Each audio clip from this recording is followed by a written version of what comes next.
Good morning, good morning, good morning. Kamusta po? Ang bilis ng araw. Huwebes na po tayo ngayon, November 14. O, di ba? Halfway na agad ng November and we have only 30 days in November. And then next month, Christmas na. Ang saya-saya. Buti pa kayo dyan sa Pilipinas. Masaya ang Christmas. Kami dito hindi namin ramdam. Even we don't feel the Christmas here in abroad. We need to move on and we need to go on with our life. So guys, meron tayong pag-uusapan ngayon. Itong yulo pa rin. Ganun pa rin tayo guys. Nandiyan pa rin tayo sa mga yulo. At sabi ko nga uulit-ulitin ko, magtatapos lang siguro itong ating topic kapag nag-reconcile na sila. And that would be a victory vlog for us because nasubaybayan natin yung journey nila from Paris to this family feud up to the reconciled, sana yun ang ating nilulook forward to have reconciliation and maging lesson sa mga pamilyang Pilipino kahit hindi sikat na pamilya kasi itong nangyari sa Yulos feud ay ito yung magiging salamin ng mga Filipino family, especially the ordinary ones, yung mga nasalaylayan kasi minsan yun ang hindi nila naiintindihan. Nandoon yung, hindi pagkakaunawaan lagi-lagi, araw-araw because of kahirapan, number one, na hindi nagkakabati-bati ang mga pamilya. So guys, let's talk about Ildro. So meron ako ipa-flash dito na short clip the way Ildro face interview. So let's have this and bigyan natin ng konting ad-lib o let's react on this also. Eto, share na natin guys. Tama nga sila. Wala namang masamang mangyayari. Mas maganda pa nga kapag sinunod mo sila kasi sila yung may mas nakakaalam. And sila yung mas ahead. Sinasabi nila sa akin, papunta ka pa lang, pabalik na ako. So, ayun talaga yung pinaka, yung tumama sa akin na, papunta pa lang talaga ako. Tapos sila, pabalik na. If ganito akong tao, ganito ako. I'll be sweet kahit na nasa public ako. Kasi napaka-clingy ko sa mommy ko and sa dad ko kahit nasa public, kahit ilang taon na ako, kahit ganitong, kahit 16 na ako, kinikiss ko pa rin si mommy sa public or sa bahay. And then si dad, ganun din. Parang si Papa, like parang tropa-tropa na lang kasi nga, lalaki. And iba rin yung treatment ko kay mama, kasi babae po. Si Ganun mama yan is parang strict, sobrang strict. Then si Papa is parang chill lang. chill, minsan chill, pero pag late ka na natutulog, pagsasabihan ka na niya, late ka na lagi natutulog. Pero si mama talaga yung parang yung itutuwid talaga yung daan mo na parang napaka masustansya niya magbigay ng mga statement, hindi lutang. At ito yung nagbawi sa sa mga meron man nangyari sa kuya niya dahil doon sa parang ano ba yung term, pagbalasubas ng pangalan ng mother niya dahil sa yung term na magnanakaw. Dito mo mababawi kay Eldro na this is not the kind of mom we have. Kasi doon sa statement niya na kahit nga nasa kalye siya o nasa public places sila, he still kiss his mom. So ibig sabihin, hindi ka magdadalawang isip o mahihiya i-hug, i-kiss yung mother mo even in public kasi yun yung sweetness ng family na nakagisnan mo na para bang hindi malayo ang loob sa isa't isa. yung hindi kayo mahihiyang i-show up yung inyong mga pagmamahal sa magulang dahil mulat sa pool, ganito yung ipinaramdam sa inyo ng mga magulang ninyo. Kasi may mga tumitingin o may mga nanonood ng huhusga dito kay Mrs. Angelica na sinira mo yung pangalan ng anak mo, sana hindi mo na lang ipinanganak, sana hindi ka naging ina. Yun yung mga below the belt na tirada ng mga tao na halos sinabayan nila yung pag paglabas ni Carlos ng statement tsaka ni Chloe na magnanakaw at sinungaling, sumabay yung mga tao dun na para bang pinatunayan ng mga tao na oo, totoo. Parang, dahil dun sa strong statement ni Carlos na magnanakaw at sinungaling, yung mga tao sumabay dun sa strong statement na yon na ano, na nilabas nung anak nila. So ngayon, parang nakakawalang gana na para bang ang tao, ang mga nanay nagalit din kay Mrs. Yulo dahil anak yung nag-akusa na wala kang kuwentang anak, parang gano'n na rin, eh, parang hindi naman 'to sinabi ni Carlos, pero kung iisipin mo at, iko-connect-connect mo parang gano'n na rin. Kasi 'di ba 'pag sinungaling ang nanay, kapag magnanakaw ang nanay, ang bottom line walang kuwenta. So, nung that time na nasa kainitan o kasagsagan nung paglabas nung statement na yon sa social media, parang wala ka ng tiwala. Talagang huhusgahan ng buong-buo si Mrs. Angelica ng kanyang pagkatao na napakasama mong ina, ganyan, ganyan. Pero now na nandito si Eldro nag-show up dito sa interview na 'to kay, Sir Julius Babaw, wow! This is a big wow na napatunayan niya na ang nanay nila ay hindi sinungaling, hindi magnanakaw at hindi gano'n kasama dahil, eto yung mga, revelasyon ni Eldro ay, the very opposite of, his kuya. So tuloy po natin at sana hindi tayo copyright ni Mr. Julius, Babaw. So ituloy natin guys. Parang konting ganun mo lang, parang itutuwid niya yung Sino sa kanilang nag-gymnastics? Wala po. Wala. Pero si dad po kasi is parang siyang street dancer, so tumatumbling po siya. Siguro yung jeans namin is napunta sa amin. Ano pangalan ng grupo ni dad mo? Ay, hindi ko po alam. Hindi ba siya professional Hindi dancer? Hindi? po. Hindi naman po. Pero siyempre nung bata ka pa, hindi naman kayo well off, di ba? Na family, hindi kayo mayaman.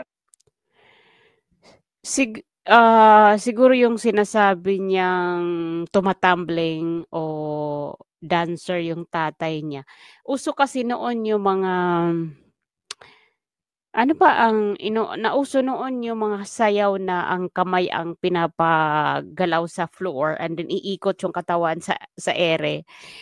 Ay ano ba ang may mga exhibition dance na gano'n na sumikat sa year mga 2000, 2002, 2003, mga onwards gano'n. Sumikat yung, mga sayaw na yun na may mga challenge pa 'di ba na ididiin mo yung palad mo sa floor tapos puwede mong paikutin yung katawan mo sa ere.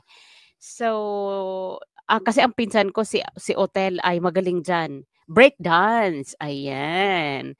So baka si Mr. Yulo ay isa sa mga member ng breakdance noong kanyang mga teenage life or yung kanyang early 20s, mga gano'n. Kasi doon nauso yung, breakdance sa time na yon. Siyempre kapag breakdance, dancer ka, parang gymnast ang galawan nun kasi 'di ba yung mga, flip galawan ni Carlos at saka ni Eldro, yung flip, moves nila parang breakdance kasi yan, eh. Yung sa training nila nakikita niyo yan. So you compare breakdance move at saka yung mga nila, galaw sila sa training sa gymnast. So gano'n. Ay wow, kaya namana nila, gano'n talaga 'no, mana-mana. So now, let's continue, kasi napakaganda nitong question ni Sir Julius Babaw. I-share ulit natin. Pero siyempre nung bata ka pa, hindi naman kayo well off, di ba? Na family, hindi kayo mayaman. Ay, hindi po. Masasabi ba na dumaan kayo sa hirap ng buhay? Yes po. Ano yung naalala mong kahirapan? Pag iniisip mo yung naging takbo ng buhay ninyo? Wala ano yung mga po. nare-remember? Wala po. Wala? Bakit? Kasi kahit ganun yung buhay namin or mahirap lang kami, never nilang pinaramdam sa amin na mahirap kami. Like parang meron pa rin silang pagkain na nailalagay sa lamesa.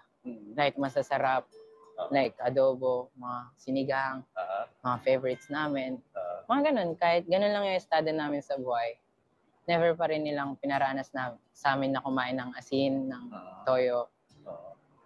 Ayun po, ganun po sila. Lahat ng pagkain na gusto nyo kainin nakakain. Ang galing. Napaluha tuloy ako kasi ay nako, sa kabila ng kasimplihan ng kanilang buhay, sa kabila ng wala silang stable job, yung mga magulang ni Eldro at saka ni Carlos at saka the rest of the siblings. Dito natin narinig kay Eldro na hindi nila naranasan magdildil ng asin. So it just show and affirms that Mrs. Yulo and Mr. Yulo is a good provider. Kasi kung hindi sila good provider, dapat ang ikukwento dyan ni Eldro ay oo, talagang naranasan namin ang magdildil ng asin, ang mag-ulam ng toyo at mantika, ang hindi kumain ng isang araw o one day, one eat lang kami kasi dahil mahirap sila mama, mahirap kami. Pero hindi siya, and for sure, hindi ito dictation. I mean, hindi mo pwedeng madiktahan yung kanilang experience kasi experience talaga yan ni Eldro, experience nilang magkakapatid na nakakatuwa na ito yung gusto kong tularan na pamilya na sa kabila ng wala kang stable job pero kaya mo itaguyod yung mga pangangailangan ng mga anak na tulad nila na 4 din sila, malaki-laking budget kasi ang mga gatas nila, yung mga 'pag nagkasakit sila, yung mga basic lang na mga mga kailangan. So, naipo-provide. Ibig sabihin, hindi sila naging irresponsableng magulang. And kahit ito, meron silang mga pangangailangan sa training ng gymnast nung mga younger ages pa nila. Siguro sa mga primary ages nila. Their parents were able to send them to training kahit sa local lang kasi 'di ba may mga parents na kapag hindi nila kaya ang kanilang anak i-send sa mga extracurricular like mga Boy Scout, Girl Scout, 'di ba suko sila agad. Sasabihin nila, "Nak, huwag ka nang mag-join sa Girl Scout, sa Boy Scout kasi ang mahal ng uniform, yung caps, yung neckerchief, yung shoes, yung training, yung yung camping ninyo, materials ka, 'di ba? Pag Boy Scout, Girl Scout, magka-camping kayo and you have to provide your own baon and everything." So, bilib talaga ako sa pagpalaki ni Mrs.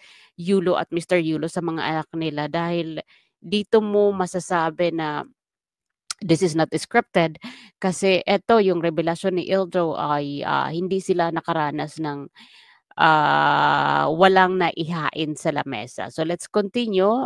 Sir Julius will borrow again. Yes po. Kahit gano'n lang po yung estado ng buhay namin. Ano ba naging trabaho ng nanay at tatay mo? Si mama po naging housewife, pero dati po is parang nagtatrabaho po siya. Hindi ko lang po alam kung saan. Then, nagkaroon siya ng business lately ng mga foods.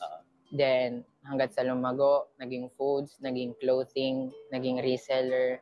Si mama po, hanggang ngayon, di ba po, nagla-live selling siya? Nagla-live selling siya. 500 po Then, each. si dad po, Sa USA like, So, stop ko na doon. Stop ko na kasi nakuha naman na natin yung buod ng kwento. Alam nyo guys, kapag talagang determinado kang tao o pamilya o determinado kang pamilyadong tao, gagawin mo talaga ang lahat para maigapang mo sa kahirapan yung iyong buong pamilya. And this happened to this family. Kaya kung ano man yung mga natatamasa ngayon nila ni Mrs. Yulo, yung kabi-kabilaang mga tulong na ang iba ay pribado, hindi bino-broadcast kasi ayaw ng mga sponsor mismo magpa-broadcast, ay well deserve. Kasi hindi siya nagkulang sa mga anak niya, hindi siya naging pabaya. Na i-throwback dito ni Eldro yung buhay na meron sila before and now. Kasi kahit may mga natatanggap na yung mga anak ni Mrs. Yulo ng mga incentives, tuloy-tuloy pa rin ang kanyang pagtitinda. Hindi naman na-stop kasi na ibig sabihin na, "Ay, kayang-kaya kayang-kaya niyo na 'yan anak, kayo na ang bahala sa sarili niyo kasi total enough na yung mga incentives na binibigay sa inyo ng mga private, sponsors or yung mga incentives galing sa, Philippine Sports. So, dapat pinabayaan niya na 'yan." Pero still nagsumikap siya, nagtitinda pa rin. Kaya kung patirahin man sila sa 95 worth million of, house na inalok sa kanila ng private itong na tao na businessman na ayaw magpa-pronounce ng pangalan, well deserve. Kasi hindi siya ina na naghilata lang at nagkanya-kanyang kayod ang mga bata. As in, they were good provider. At I'm not going to say na si Eldro ay magaling sa kuya niya kasi no two brothers is alike o no two people are the same. Pero kasi kung babasihan lang natin yung kanilang way of speaking, napaka-smart ni Eldro magsalita. Tagos sa puso at sabi ko nga kanina may sustansya. At itong kanyang itong mga revelasyon niya dito na even he is 16, he is still sweet. Talagang ano 'to, ito talaga yung kanyang characteristic na para siyang si Julius Manalo, yung sumikat na half Korean, half Filipino na pulis, na kahit hindi man niya nakuha yung hindi niya nayakap yung kanyang mom from 6 years old up to he got his age now, nandun pa rin yung kanyang sweetness sa Korean mom niya. The same with Eldro. Para bang nakikita na natin yung future. Ako nakikita ko, parang nababasa ko yung personality ni Eldro na he's a good son, he's a good husband to be, and a good father. Yun po yung nakikita ko. Kaya yung mga itong ganitong klaseng attitude na meron siya ngayon, bibigyan din siya ng siyempre, good wife and good children. Kasi na-input sa isipan niya yung disiplina na naranasan niya sa kanyang magulang na kahit yung mom niya ay strict, yung papa niya ay parang barkada, pero may boundaries na kailangan may oras sa pagtulog. Yung mga ganong tinake niyang discipline, meron siyang patutunguhan. Kasi ang mga batang nakikinig sa magulang ay hindi mapapariwara kundi magkakaroon ng magandang kinabukasan. At nakikita na natin na ang kinabukasan ni Eldro ay magiging successful. Kasi tinitake niya yung mga advices at pangaral ng kanyang mga magulang. So yun lamang sa ngayon guys. Maraming salamat and I'll see you again on our next video. Bye for now. Ingat po tayong lahat. Bye.